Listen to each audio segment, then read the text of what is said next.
Greetings, John Stanley here. We surely hope that all is well with you in these most unusual days and these most unusual circumstances in which we find ourselves.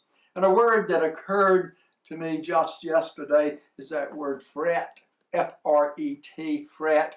Fret. Most of us do not like to wait. We do not like to wait on others to get something done. We live in a hurry up, get it done, fretful world, and get it done now. We have convenience stores on most every corner. We have Walmarts that some are even open 24 hours a day. We have these restaurants, McDonald's and Wendy's, that have drive-thrus where we can pick up a hamburger and a bag of fries on our way to the speedy oil change place, where we can wait to have the oil changed in our cars and eat that hamburger and those French fries that we picked up at the McDonald's or the Wendy's.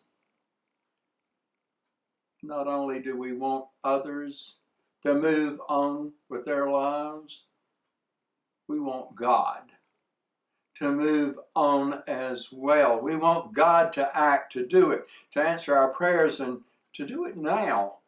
In our world today, we've learned to multitask, to do several things at one time. We want to do more. We want to find more things to do, exciting things. But today, we live in a far different world and under far different circumstances. We live in a stay-at-home world, and these unusual times and these unusual days, perhaps we might need to hear something that's most familiar to us, that brings us comfort. And what could be more familiar than Psalm 23? Psalm 23. You know, even if we don't know any other psalm or scripture by heart, even if we cannot recite the books of the Bible in their proper order, even if we cannot find a favorite scripture when we need it, we all know at least some portions of Psalm 23.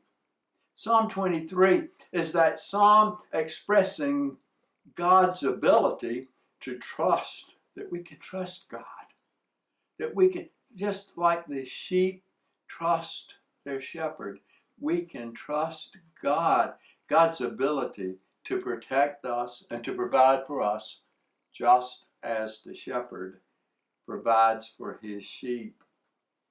That verse that we might want to hear today in Psalm 23, He maketh me to lie down in green pastures. He makes me to lie down in green pastures. And another very favorite psalm is that Psalm 46, where the psalmist writes, "Be still and know that I am God." To be still, to lie down in green pastures. You know, in the New Testament, we often find Jesus going off by himself, away from his disciples, to be alone, to pray, to be alone with his Father, to be still. Is that what in these days, our stay-at-home days, that we're called to be doing? To be still, to lie down, to pray. Maybe rather than fretting, we can use our current circumstances and our unusual circumstances to rest, to refresh, and to re-energize ourselves, to lie down in green pastures, to be still, to pray. We surely do hope to see your smiling faces real soon. Until then, may God be with us until we meet again. Praise be to God. Amen.